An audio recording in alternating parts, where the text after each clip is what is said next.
野菜たっぷり黒醤油がっつりうまいマジ盛り本気の一杯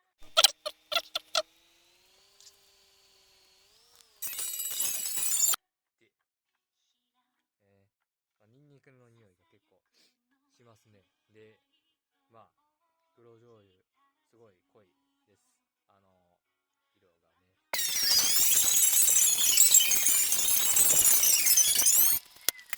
まあ味が濃そうな感じの醤油ですけど、まあ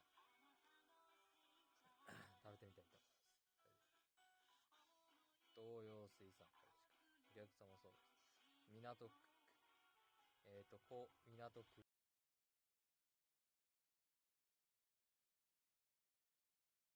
港南2丁目1の13の40。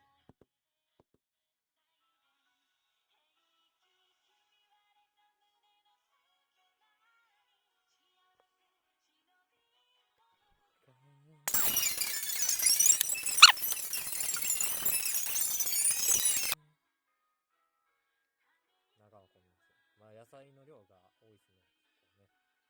まあ健康的でええんちゃいますかね。